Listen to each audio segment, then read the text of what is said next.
شادی کی پہلی رات میں نے گھونگھٹ اٹھانے سے پہلے اپنی پگ اس کے قدموں میں رکھتے ہوئے صاف الفاظ میں بتا دیا، مجھے معاف کر دو، میں حق زوجیت ادا کرنے سے بالکل قاصر ہوں، صرف اپنی والدہ اور بہنوں کی خوشی کی خاطر خود غرض بن گیا ہوں۔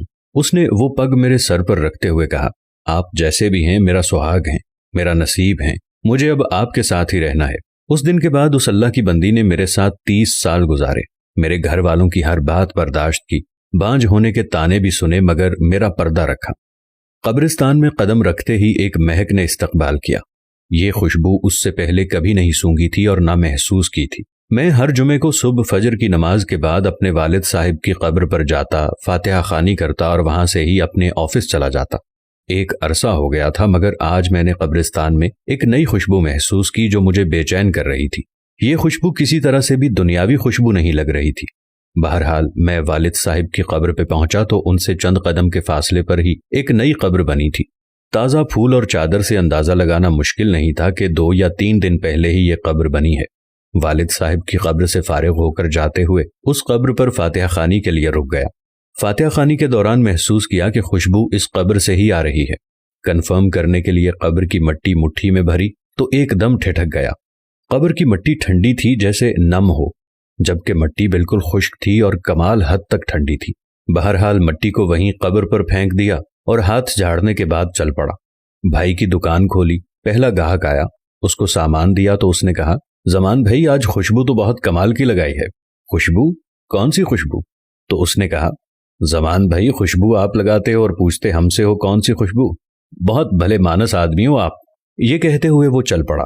میں نے جب اپنے ہاتھ کو سونگھا تو وہی خوشبو میرے ہاتھ سے آ رہی تھی۔ تمام دن میں اس خوشبو کو محسوس کرتا رہا۔ ہاتھ دھونے کے باوجود بھی میرا ہاتھ معطر رہا۔ اگلے دن ہفتے کو بھی میں نہ چاہتے ہوئے قبرستان چلا گیا۔ والد صاحب کی قبر پر فاتحہ خوانی کے بعد اس قبر پر فاتحہ خوانی کی۔ کس کی قبر ہے؟ یہ کون ہے جو اس قدر نیک ہے، جس کی قبر ٹھنڈی اور خوشبودار ہے؟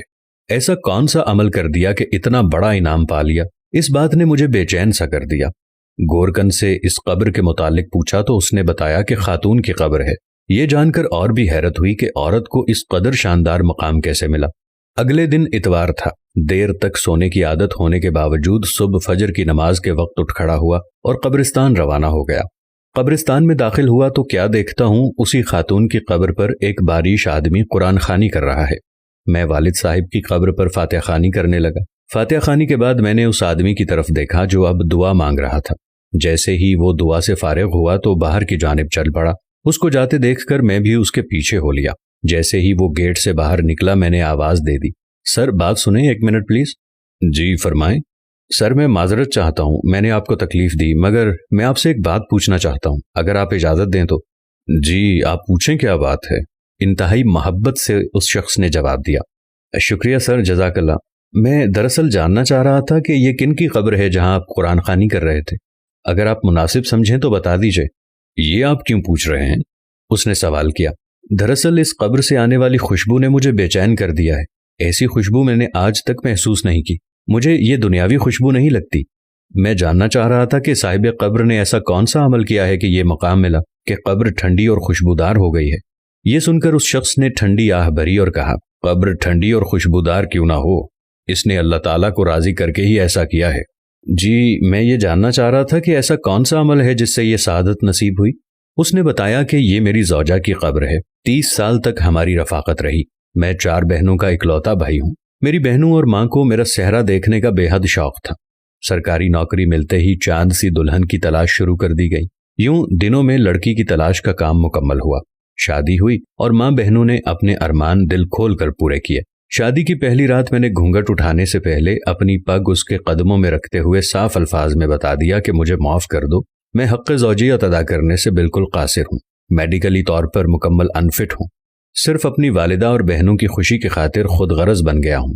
اس نے وہ پگ میرے سر پر رکھتے ہوئے کہا کہ آپ جیسے بھی ہیں میرے سہاگ ہیں، میرا نصیب ہیں، مجھے اب آپ کے ساتھ ہی رہنا ہے۔